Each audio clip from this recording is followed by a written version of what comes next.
Hello, my prominent designer will be on George Stephenson, and his main contribution was that he was the father of railways. He built the first public railway with a steam locomotive, and he also made the standard gauge and designed the infamous rocket locomotive. In his early childhood, he was born in Wylam, Northumberland in 1781, and he was the son of a blue-collar worker. And growing up, his two favorite pursuits was watching birds and making engines out of clay. And due to his family's poor financial situation, he couldn't get like education when he was younger. But as he was growing older, he wanted to pursue more of his passion of engines. So he wanted to learn more about them. So he eventually paid for education system at when he was 18, where he started to read and write and experimenting with steam locomotives. He worked as a colliery engine wright and a brakesman before moving to Killingsworth to work as an engineman. And while working there, he started to experiment with steam locomotives. And one of the successful design was the Penny Darren locomotive, which can be shown here.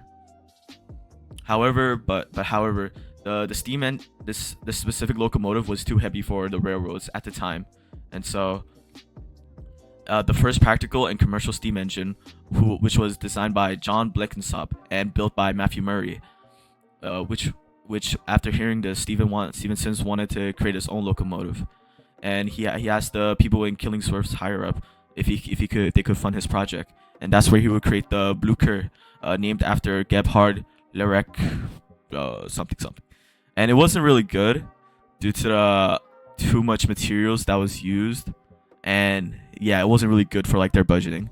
And he would also later create 16 other locomotives in Killingsworth, but they weren't very well documented. And the railway, his first project of the railway was for Hedden Colliery near Sutherland, and they first used cast iron instead of wood due to wood not being able to withstand, the locomotive's weight, or well, they couldn't really travel well with it. But it later switched to wrought iron because it was more malleable. And it opened in 1822, and it was to be the first railway to be operated with no animal power. And he would next be tasked with creating the railroad between Stockton and Darlington, which was stretched out to 25 miles long. And the construction began in 1822 and opened in 1825. And it became the first public line to carry passengers via steam locomotives.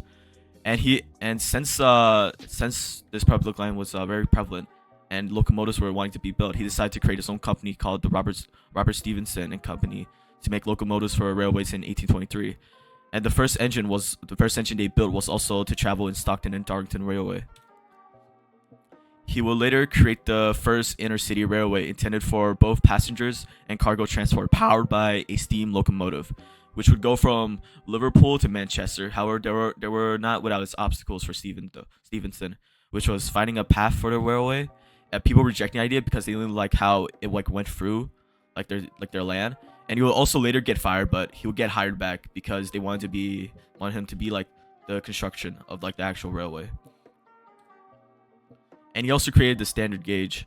It was originally named the Stephenson gauge, and used a gauge that would measure 4 foot 8 inches or 1,435 meters. And the gauge was the width between the track measured in the inner sides.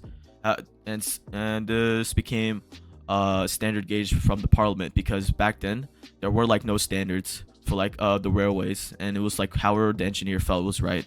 And so they made this act in order to use the railways for more than its just intended locomotive. And he would later create the rocket locomotive. And the reason why was the committee who funded like the Liverpool to Manchester railway, they weren't sold on the idea of locomotives and wanted to use a stationary steam engine. And Stephenson disagreed with this statement and convinced them to stage a competition to decide the best method, known as the Rainhill Trials. And 10 engines entered the competition, but only 5 were ready the day of. And they designed a new locomotive for the competition, which was named Rocket. And they won by a landslide because it was the only one that actually met the criteria, and other engines couldn't really, function as well compared to the Rocket locomotive. Later in life, Stephenson's company had like a lot of crests for locomotives, railroad works, and other works. And Robert Stephenson will later take chief engineer at the company, which is his son. And George Stephenson will later serve as a consultant for his company and foreign developer, and become the first president of the Institution of Mechanical Engineer. These are my works cited. And thank you for listening to my presentation.